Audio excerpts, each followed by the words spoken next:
সাংবিধানিক বাধ্যবাধকতা মাথায় রেখেই সময়ের মধ্যে করতে হবে পঞ্চায়েত ভোট। ভোট পিছনো যাবে না।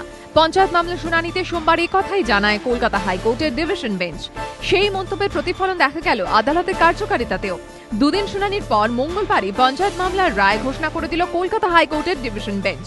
কলকাতা হাইকোর্টের প্রধান বিচারপতি অরুণ মিশ্র এবং বিচারপতি জয়মাল্য বাগচির ডিভিশন বেঞ্চ এদিন জানিয়ে দিয়েছে 3 দফায় করতে হবে পঞ্চায়েত ভোট। 15 জুলাইয়ের মধ্যে ভোট প্রক্রিয়া সম্পন্ন করতে হবে। রাজ্য নির্বাচন কমিশনের সঙ্গে আলোচনা করে ভোটের দিন নির্ধারণ করবে রাজ্য সরকার। 3 দিনের মধ্যে রাজ্য সরকারকে নির্বাচনের বিজ্ঞপ্তি জারি করতে হবে। সহকারী পদমর্যাদা সম্পন্ন পর্যবেক্ষকের পূর্ণাঙ্গ তালিকাও 3 দিনের মধ্যে কমিশনকে দেওয়ার জন্য নির্দেশ দেওয়া হয়েছে রাজ্যকে।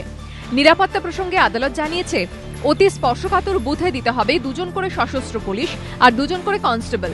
স্পর্শকাতর বুথে 2 জন করে সশস্ত্র পুলিশ। কম স্পর্শকাতর ভোট গ্রহণ কেন্দ্রে 1 জন করে সশস্ত্র পুলিশ এবং 1 জন করে কনস্টেবল দিতে হবে। আর স্বাভাবিক ভোট গ্রহণ কেন্দ্রে কেবল 1 জন সশস্ত্র পুলিশ। প্রথম থেকেই বলা আসা হচ্ছিল 800 কোম্পানি প্যারামিলিটারি আনা দরকার। আমরা কাগজ কলমে দেখিয়ে দিলাম যে যখন আমাদের চিঠি দিয়ে জানানো হয়েছিল তখন কোনো ইনভেস্টিগেশন না করেই, কোনো খোঁজখবর না করেই ওরা বলে দিলেন 800 কোম্পানি চাই। এবং আমরা খুশি যে এত বড় একটা issue division bench presided by honourable chief justice Arun Mishra এবং জাস্টিস জয়মাল্য বাগচি মাত্র 2 দিনে কয়েক ঘন্টার মধ্যে এত বড় একটা সমস্যার সমাধান করলেন। সরকারকে অ্যাপ্রিসিয়েট করেছেন। সবচেয়ে বড় কথা ফার্স্ট ডিরেকশন হচ্ছে যে 15 জুলাইয়ের মধ্যে ইলেকশন হবে।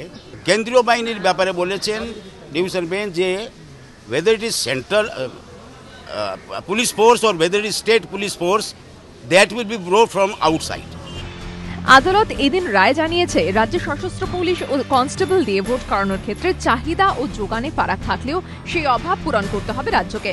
তবে সেক্ষেত্রে রাজ্যকে কেন্দ্রীয় বাহিনী আনাতে হবে নাকি ভিন রাজ্যের পুলিশ, তা নিয়ে কিছু বলেনি আদালত।